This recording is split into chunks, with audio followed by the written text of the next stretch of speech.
ሰላም ወደ ተመልካቾች እንደናችሁ እንደምን ዋላችሁ። አሁን ወሳኝ የሆነ መረጃ ይዤላችሁ መጥቻለሁ። ይህ መረጃ እንግዲህ ምንድነው ሰሞኑን አማራ ፋኖ ውስጥ በጣም ከፍተኛ የሆነ የመረጃ ፍሰት እየወጣ ነው። ከፍተኛ የሆነ ስለዚህ አሁን ባለፈው ጎጃም ላይ በጣም ስልክ ተከለከለ ተብሎ በጣም አሪፍ ስልክ ተከለከለ በኋላ አሪፍ ለውጥ ነበር። አሪፍ የመረጃ ፍሰት በራስ የሚጠቅም እንደ አማራ የሚጠቅም እንጂ ለጠላት ግባት የሆነ መረጃ አይወጣም ነበር። አሁን ግን ሰሞኑን ግን ግንባር ላይ ሆነው ላይቭ የሚገባለ ቲክቶክ ላይ ግንባር ላይ ሆነው የሚቀርጽ አለ።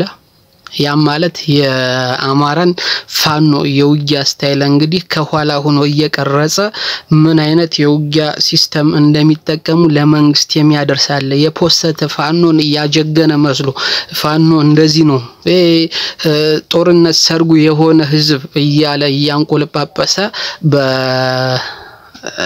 የሆነ የተሰጠውን ተልኮ የሚተገብር ፋኖ እየተፈጠረ ነው። ፋኖ ሰርገው የገቡት በጣም ችግር እንዳይፈጥሩ አሁንም መረጃ እየወጣ ነው። ላይቭ ውጊያ ላይ ሆነው ላይቭ የሚገባል ቲክቶክ ላይ ውጊያ ላይ ሆነው ቀርጾ ወዲያው 30 ደቂቃ አንድ ሰዓት አንድ ቀን ሳይሞላው ሚለቃል። ስለዚህ ነገር አሁን መስተካከል አለበት። ይሄ ለድሮን አመች ነው። አሁን ቴክኖሎጂው ፎቶ አንስተህ ስካን ማድረግ ብቻ ነው።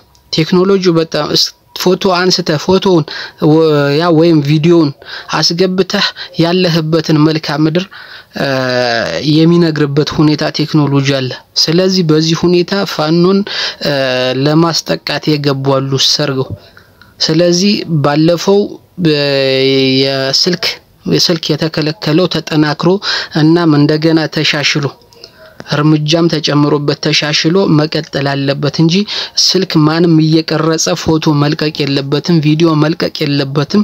ፋኖን ያጀገነና ሞራል የገነባ እየመሰለ ለፋኖ ጠቃሚ መስሎ ነገር ግን በዚህ መንገድ መረጃ የሚያስረክቡ አሉ።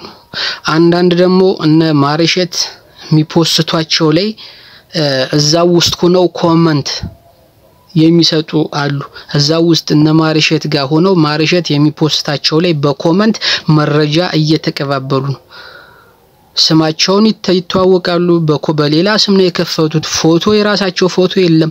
ኮሜንቱ ላይ ግን ቦታውና ስንት ምን ያህል ሰራዊት እንዳለ ምን መሳሪያ እንዳለ ውጊያው እንዴት ፕሮግራም እንደሚደረግ እዛው ውስጥ ሆኖ መረጃ በኮሜንት እያስተላለፉ ነው። ስለዚህ በጣም ስልክ በጣም መከልከል አለበት ፋኖ ውስጥ።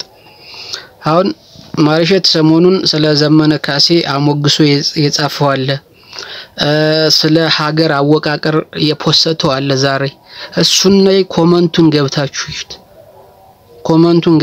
ይዩት። ያሉበት ቦታ ምን ያህል ኮሩ በማን እንደሚመራ በምን በኮሜንት እየሰጡ ይህ የመረጃ መለወጫ። ምክንያቱም በስልክ ቢደዋወል በአጋጣሚ ሊጠረጠር ይችላል። ሜሴጅ ቢልክ በአጋጣሚ ሳይደልተው ሊያዝ ይችላል።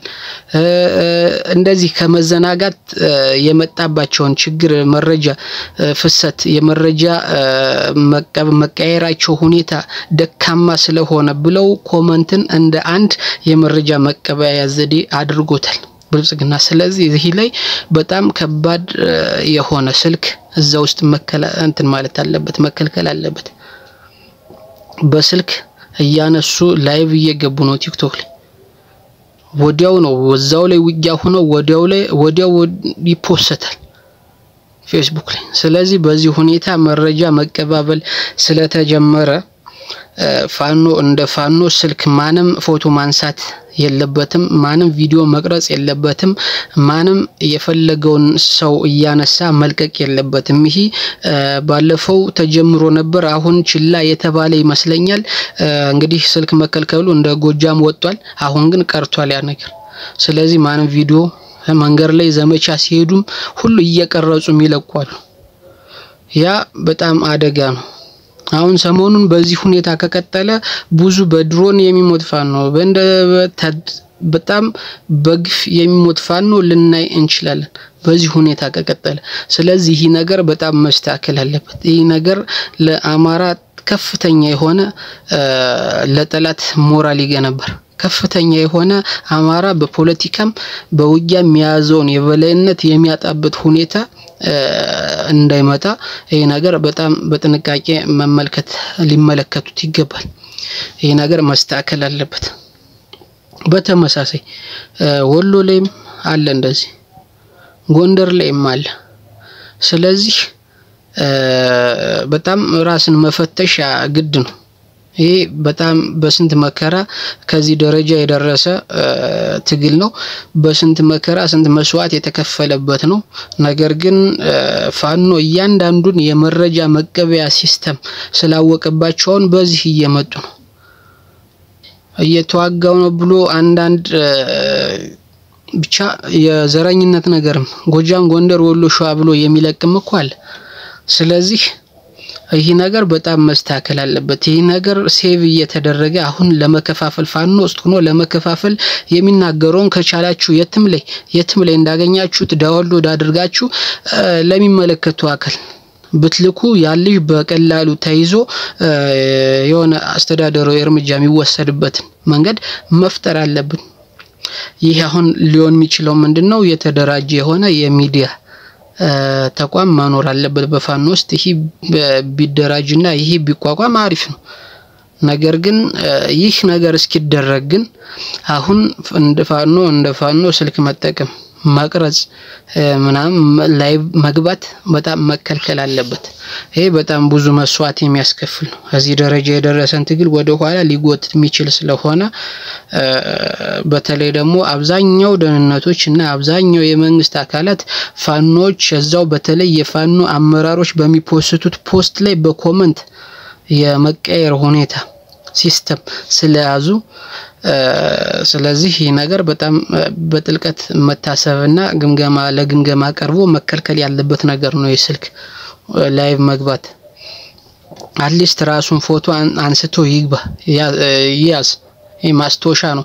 ነገር ግን እንዳለ ያለበት አካባቢ መልካም ምሩ ጋራው ተራራው እንዲገባ ባይደረግ ወይም እንደዚህ ያነሳችሁትን ወይም የናንተ ፌስቡክ ላይ ወይም ኦንሊ የሚያደርጋችሁ ሴክሬት በሆነ መንገድ እንትን ብትሉ ታሪፍ ነው። እንግዲህ ለሚሞሪ አትያዙ አይባልም። ለሚሞሪ ከያዛችሁም እናንተ ብቻ የምትዩት አድርጋችሁ ብትፖስቱትና ለማስታወሻ ብትዙት ይሻላል እንጂ ለፐብሊክ ስትለቁት እንደዚህ ቢያንስ አትሊስት መልካም ምሩ ባይገባ መልካም ምሩ ያለበት ሁሉም መልካም ምሩን አስገብታችሁ ፎቶ አንስታችሁ ባለቁ ይሄ በጣም ያስጠቃል። ይሄ ፋኖ የሚጠቀማቸውን ተራሮችን መልካም ምሩን ሁኔታዎችን ለውጊያ ለዘመቻ ሲሄድ እንዴት እንደሚሄድ ውጊያ ላይ ምን አይነት የውጊያ ሲስተም እንደሚጠቀም ይሄ ለጠላት አሳልፎ የሚሰጥ ሁኔታ እየፈጠረ ስለሆነ እዚህ ጋር ጥንቃቄ ቢደረግ